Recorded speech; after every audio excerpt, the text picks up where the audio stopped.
अधिकारीओं पर धारासभ्यों द्वारा आक्षेपो करवामां आव्या छे अने तेने मामले मोटा समाचार। सांसद हेमांग जोशीनो धारासभ्य करता अलग मत सामे आव्यो छे। अधिकारीओ बात सांभळता होवानुं निवेदन अत्यारे हेमांग जोशी द्वारा आपवामां आवी रह्युं छे। सांसद छे हेमांग जोशी वडोदराना, तेमना द्वारा आ निवेदन आपवामां आवी रह्युं छे, जेने लई अनेक चर्चाओ जागी छे। हेमांग जोशीना निवेदनथी भाजपमां ज क्यांक मतभेद होय तेवा भणकारा वागी रह्या छे। 5 જેટલા ધારાસભ્યો દ્વારા સીએમને પત્ર લખી અને ફરિયાદ કરવામાં આવી હતી।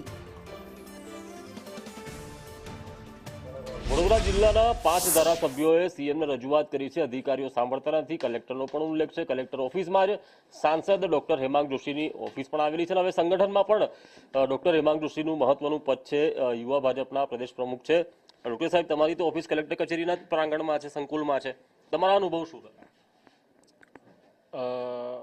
જ્યારથી છેલ્લા 1 વર્ષની અંદર અહીંયા મારે જનસેવા કેન્દ્રમાં બેસવાનું થયું છે, ત્યારથી આપ જોઈ રહ્યો છો કે ઓફિસની અંદર જનતાના કાર્યો કઈ પ્રકારે થાય છે।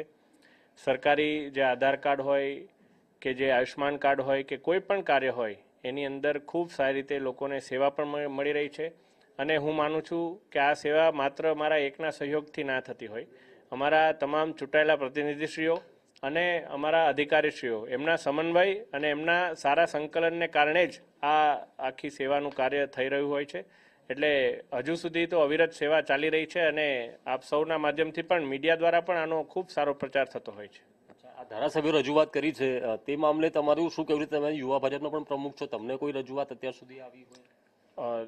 ધારાસભ્યો એટલે અમારા મહાનગર જિલ્લાના ધારાસભ્યો એ રજૂઆત હમણાં આપના માધ્યમથી જ મને ખ્યાલ આવ્યો છે। રજૂઆત પણ હું મંગાવી લઈશ અને એકવાર હું જોઈ લઈશ કે એમણે કોને રજૂઆત કરી છે, શું રજૂઆત કરી છે। પત્ર લખ્યો એ હજુ મારી પાસે નથી એ પત્ર, પરંતુ એ પત્ર હું એકવાર એવું હોય તો આપ મને વોટ્સએપ કરી દેજો। હું એ પત્રનો અભ્યાસ પણ કરી લઈશ અને તમામ અમારા ધારાસભ્યશ્રીઓ સાથે ચર્ચા પણ કરી। કલેક્ટર તમને સહયોગ કરે છે?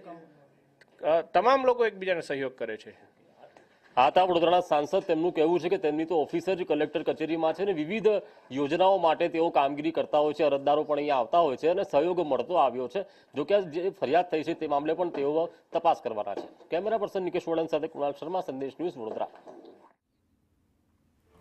વડોદરામાં અધિકારીઓ પર ધારાસભ્ય દ્વારા જે આક્ષેપ મૂકવામાં આવ્યા હતા કે અધિકારીઓ ધારાસભ્યનો એક પણ નથી સાંભળતા, તેને લઈ અને હવે સાંસદનું નિવેદન સામે આવ્યું છે, જેમાં હેમાંગ જોશીનું નિવેદન સખત અલગ વર્તાઈ રહ્યું છે અને તેને જ લઈ ભાજપમાં ક્યાંક મતભેદ હોય તે પ્રકારના ભણકાર પણ વાગી રહ્યા છે। અને આ નિવેદન બાદ અનેક ચર્ચાઓએ જોર પકડ્યું છે।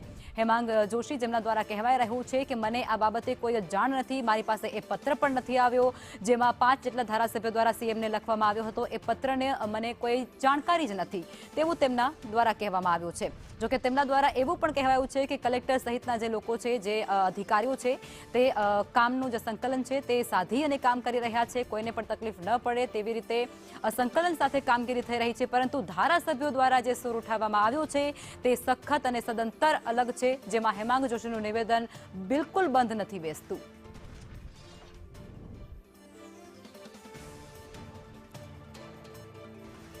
તો સાંસદ હેમાંગ જોશીનું જે નિવેદન સામે આવ્યું છે તેને લઈ અને હવે અનેક ચર્ચાઓ છે તે પણ ક્યાંક શરૂ થઈ જશે, કારણ કે ભાજપના જે 5 જેટલા ધારાસભ્યો છે તેમના દ્વારા સીએમને પત્ર લખી અને એવી રજૂઆત કરવામાં આવી છે કે વડોદરાના અધિકારીઓ છે તે ધારાસભ્યોનું નથી ગણકારતા, તેમનું નથી સાંભળતા। પરંતુ હવે હેમાંગ જોશી દ્વારા જે નિવેદન આપવામાં આવ્યું છે તે સદંતર અલગ નિવેદન છે અને તેઓનું કહેવું એવું છે કે બધા જ અધિકારીઓ જે છે તે બધું જ જે કામગીરી જે થઈ રહી છે, જે વિકાસના કાર્યો થઈ રહ્યા છે તેમાં સંપૂર્ણપણે સાથ આપી રહ્યા છે અને સંકલન કરીને કામગીરી કરી રહ્યા છે।